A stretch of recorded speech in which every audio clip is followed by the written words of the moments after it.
Pending స్కాలర్షిప్లు fee reimbursement విడుదల చేయాలని కోరుతూ పీడీఎస్యూ ఆధ్వర్యంలో కలెక్టరేట్ ఎదుట విద్యార్థులు ధర్నా చేపట్టారు. రాష్ట్ర ప్రభుత్వానికి వ్యతిరేకంగా నినాదాలతో హోరెత్తించారు. ఈ సందర్భంగా పీడీఎస్యూ జిల్లా కార్యదర్శి గణేష్ మాట్లాడుతూ రాష్ట్ర వ్యాప్తంగా ఫీజు రియంబర్స్మెంట్స్ అలాగే స్కాలర్షిప్లు పెండింగ్ పెట్టడంతో పేద విద్యార్థులు చదువుకు దూరం కావాల్సిన దుస్థితి నెలకొందన్నారు. వెంటనే వాటిని విడుదల చేసే విధంగా ప్రభుత్వం ప్రత్యేకంగా చొరవ చూపాలన్నారు. అలాగే సంక్షేమ వసతి గృహాలు మౌలిక వసతులు కల్పించాలని, ఇతర సమస్యలన్నింటినీ పరిష్కరించే దిశగా చర్యలు చేపట్టాలని డిమాండ్ చేశారు.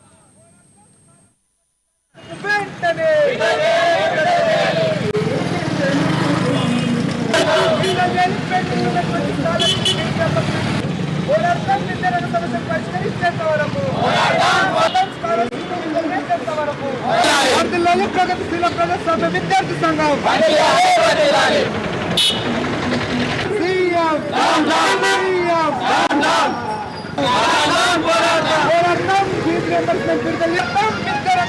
పరిష్కరించేంత వరకు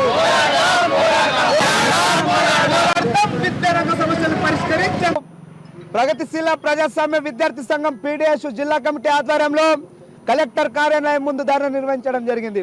ఈ ధర్నా యొక్క ముఖ్య ఉద్దేశం ఏమిటంటే రాష్ట్ర వ్యాప్తంగా పెండింగ్ లో ఉన్నటువంటి 8,000 కోట్ల ఫీజు రియంబర్స్మెంట్ తో పాటు స్కాలర్షిప్ విడుదల చేయని చెప్పేసి ఈ రోజు డిమాండ్ చేస్తా ఉన్నాం.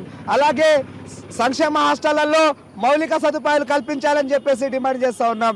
విద్యారంగ సమస్యలు పరిష్కరించాలని చెప్పేసి డిమాండ్ చేస్తా ఉన్నాం.